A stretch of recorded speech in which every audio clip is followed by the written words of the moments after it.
All right, we have been gearing up, we have been progressing, we have been leveling up, and if you guys are still interested in checking out my first impressions as a new player on Throne and Liberty, then make sure to check out this video right here. I will make sure to link it in the description down below.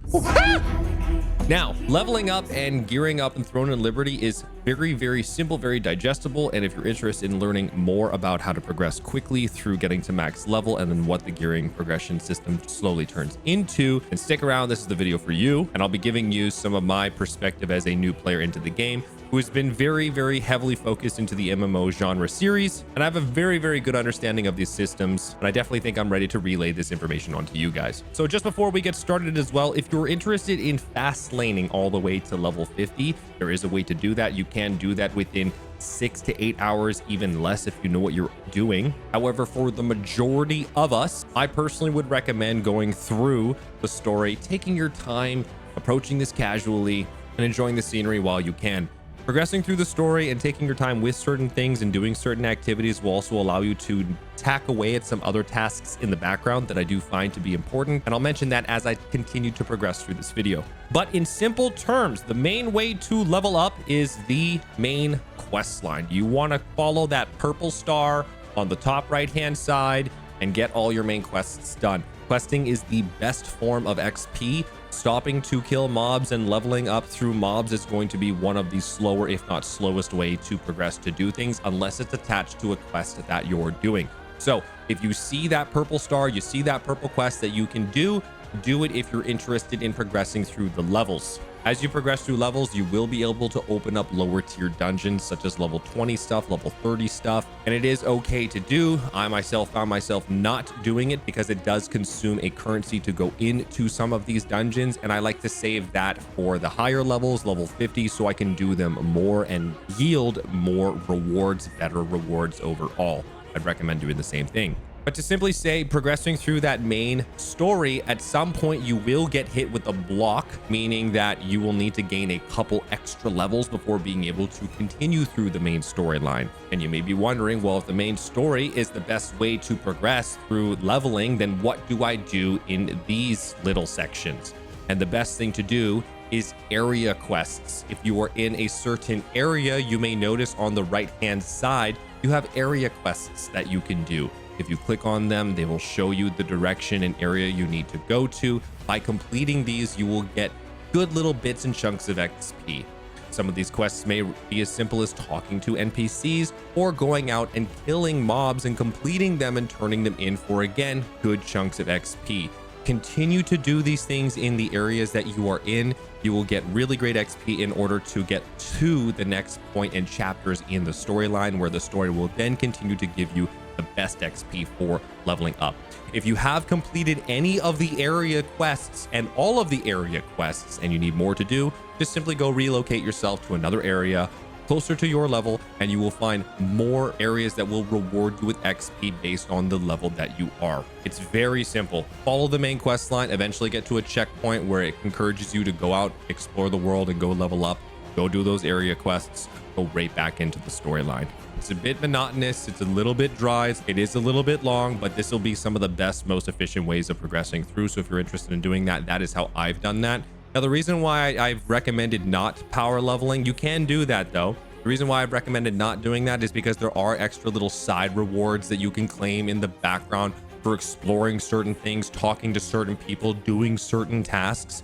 And by approaching things in your own digestible form, you'll be able to kind of tack away at some of these things in the background. So it seems like everything is important to do for its own reason, but if it's not important to you, then yes, definitely go out and seek being able to power level. I didn't do that myself, so that is not what this video is going to be. If you're interested in searching that up, it's very easily findable. Now, do note, as you start progressing through levels, you may reach certain points in the campaign where you may feel certain power spikes. You may feel weak.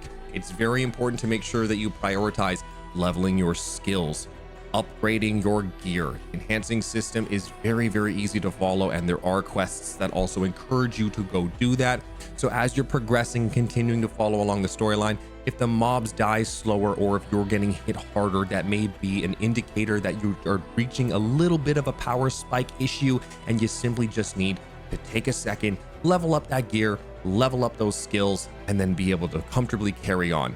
Leveling up your skills and prioritizing some of that gear will be important things to do in order to progress through that campaign, but it's definitely important to make sure that you are aware of what weapon you want to use, what role you want to play, in order to better figure out what you want to prioritize leveling up, because as you start getting into the higher levels, readjusting things and recalibrating things can start to become a bit expensive, as I've noticed. At the top right hand side of the screen, there are worldly events and world bosses that you can go to. Some of them are PvP oriented, some of them are not. Make sure to stay on top of this and be able to participate in some of these world events in order to keep up with materials that you'll use towards the end game and things of that nature as well. And then once you have finally hit level 50, this is where the gear grind starts to come into play. This is where also being part of a community is very, very important. So make sure that you try to join a guild.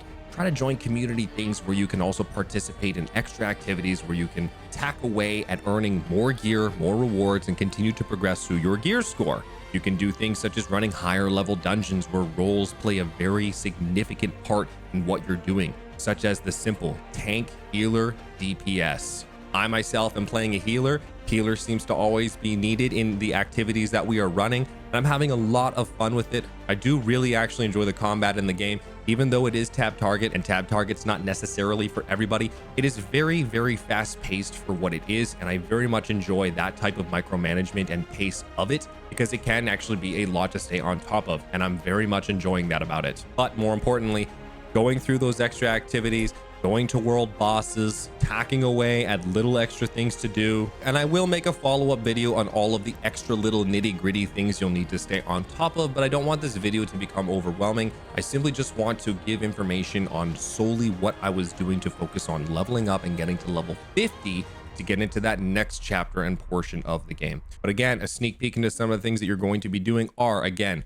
the world bosses, dungeons, extra contracts, and little tasks that are going to continue to help you progress through your character's gear score, overall statistics, and then some. I do find that class leveling guides are really great to follow. You can find so many available right now. I find that joining a community is very, very helpful, especially when people just want to share knowledge and things of that nature. So definitely get involved in that way as well. But for now, I'm going to stop right here. Try not to overwhelm too many people, but if you're interested in following along with me and my journey into this game as well, make sure to like, comment, subscribe. Come check out the stream sometime and hang out with me if you ever have any questions. I'll be happy to answer. And look forward to the next video where I'm going to start talking more about the more in-depth details about progressing into the late game, progressing into the end game, and getting more into the PvP scene as well. So until then, thanks for watching. Thanks for hanging out. Enjoy your adventure. I'll see you guys next time.